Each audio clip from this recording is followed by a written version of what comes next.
Dude, Hey, what's up? what you reading? The Bible. You're reading the Bible? Yeah.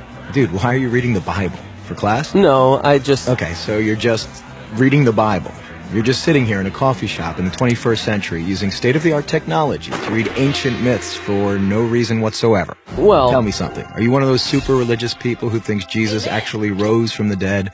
Well, I do believe that. Do you also believe in the Easter Bunny, Santa Claus, unicorns, Bigfoot? Ever been abducted by aliens? And do you buy into all those other ancient myths about dying and rising gods invented by primitive nomadic tribes back in the Bronze Age? No. Okay, so what's the difference between Jesus rising from the dead and all those other fairy tales? Here's the difference.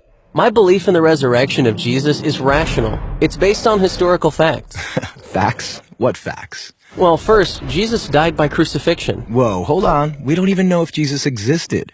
Why should I believe your facts? Well, because the 5 facts I'm going to give you are backed by so much historical evidence that most professional critical scholars who study the subject accept them as true. That includes skeptical atheist scholars. Okay, so Jesus was a guy who actually existed and then got himself killed. So what? That's the first fact. Second, his disciples were convinced that he rose from the dead and appeared to them.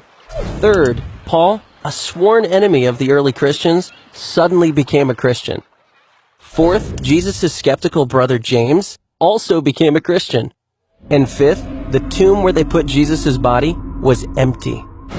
And those are well-established historical facts. Right, but you can't just leave it there. These facts demand an explanation. Otherwise, you've got a big hole in human history. Okay, here's an explanation. They all lied.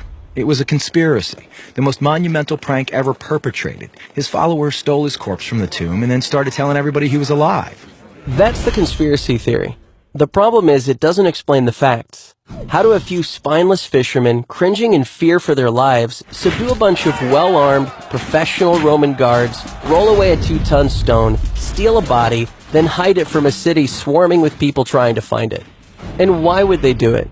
The disciples had absolutely nothing to gain by lying about Jesus' resurrection. In fact, they were persecuted, and we have good historical evidence that 5 of them were martyred because of their claim that Jesus rose from the dead. Apparently not a single one of them ever recanted. People don't willingly die for something they know isn't true. They were there. They knew whether it was true or not. All right, another theory. The disciples thought they saw Jesus alive after he died, but it was just wishful thinking. They were stressed and just kind of hallucinating. The hallucination theory also lacks explanatory power. 500 witnesses saw Jesus at the same time, and the disciples touched him. Psychologists have shown that hallucinations don't work like that, nor does this explain the empty tomb. Okay, look, maybe there's some other explanation, but the bottom line is dead people stay dead. Rising from the dead would be a supernatural event, a miracle, and science has proven that miracles don't happen. Oh, really? When did that happen? I don't know. I just kind of heard it somewhere.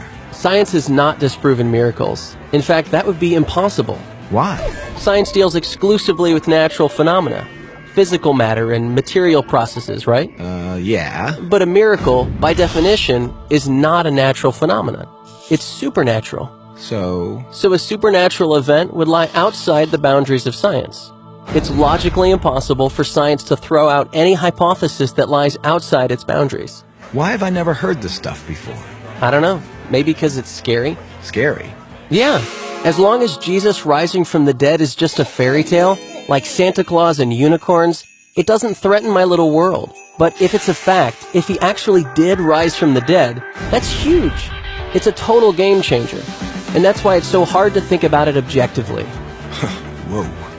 Yeah. Big whoa.